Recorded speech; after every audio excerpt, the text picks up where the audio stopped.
So next point is learner learns by forming some chains of connection. तो जो learner क्या करता है, उसको कोई भी सब्जेक्ट मैटर उसके सामने प्रेजेंट किया जाता है तो वो एक चीज़ों को चेन में जोड़ता चला जाता है, तो जिसके ज़रिए वो चीज़ों को लर्न कर पाता है।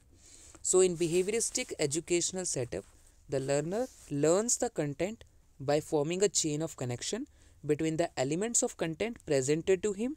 He learns through forming verbal chain, for example boy girl, father mother, horse buggy, etc., or by chaining, that is to do a number of motor activities in a connected way to reach the goal, such as the process of unlocking the door with the help of a bunch of keys. तो उसको क्या किया जाता है, जब जो teacher है वो चीज़ों को एक चेन के ज़रिए, मतलब एक चेन में उस चीज़ को लर्नर के सामने प्रेजेंट करता है। तो जो लर्नर क्या करता है, उन चीज़ों को चेन में ही रखकर एक दूसरे के साथ जोड़कर उन चीज़ों को लर्न करते चले जाता है, ताकि उसके बीच में कुछ कनेक्शन बन सके और चीज़ों को अच्छी तरह से एफिशिएंट वे में उसको लर्न किया जा सके। नेक्स्ट पॉइंट,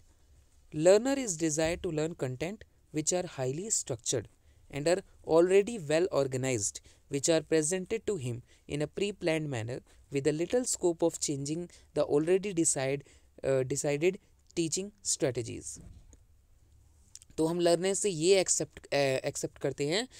कि जो लर्नर है वो चीज़ों को, कंटेंट को इस तरह से लर्न करेगा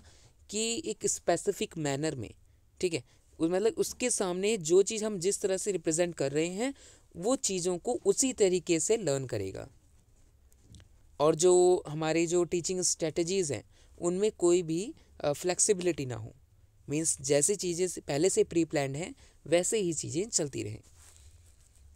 सो direct methods of teaching are used in this approach which give little space for the learner to put matter for open discussion to get the insight of the problem. तो अब इस तरह की टीचिंग में direct method use किए जाते हैं जिसमें लर्नर को कम से कम चांस दिया जाता है कि वो डिस्कशन में पार्टिसिपेट कर सके और किसी प्रॉब्लम की इंसाइट में तक जा सके। मीन्स इसमें जो लर्नर है बस एक पैसिव लर्नर की तरह बिहेव कर रहा है, और एक्टिवली बिहेव कौन कर रहा है, टीचर, क्योंकि टीचर ही सब कुछ डिसाइड करेगा। मेथड्स ऑफ टीचिंग कैसे होंगे, टीचिंग स्ट्रेटजीज क्या होंगी, कौन कौन सी टेक्निक यूज़ की जाएगी, ये सब कुछ टीचर डिसाइड करेगा।